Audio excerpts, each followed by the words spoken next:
obviously a very busy political calendar this year. The two elections we've seen in both France and the UK have very different results. In the UK, we've seen a very big shift towards the Labour Party, and it's really been a routing of the Conservatives in that country. Whereas in France, what we've seen is something different. Macron called a snap election.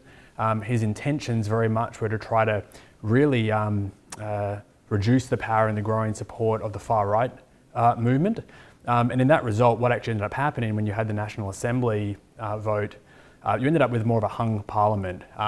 Now, from our perspective, both of these political outcomes are probably net positive to the underlying assets in the portfolio.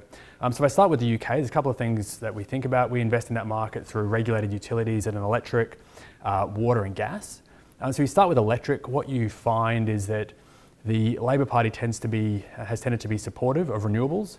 Now that's important. One of the major companies that we invested in that market, National Grid, they have an ambitious investment program into the poles and wires in that market. Really having additional renewable support is just going to continue to drive and support that outlook. Now, as we looked at the UK, one of the things we're really focused on was the impact on water companies. Water and pollution are always hot button political issues. However, what we found in the UK is the issue has been heightened, primarily because you have one player, Thames Water, who's unlisted, not a part of the strategy, but they're a major player in that market. They've had increased levels of pollution and really poor operating performance. Whereas what we found is that the ones in the strategy have very good operating performance and are much better actors in that market. But what we're really focused on is the policy statements that might come out from both sides. And what we found is the Labor government, their policy is relatively benign from our perspective. So we're not expecting any significant change against those companies. So if I move to the French election, really one of the things we're most concerned about in the lead up to that was the far-right party, RN, have previously suggested that they would look to nationalise motorway companies, and our key investments are in that space, in that market.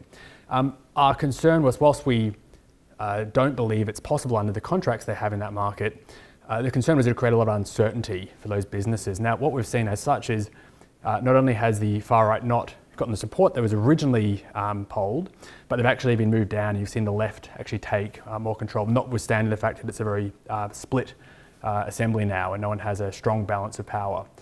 So from both perspectives, what we see is it's been a bit of a de-risking and probably a net positive in terms of the strategy and underlying assets.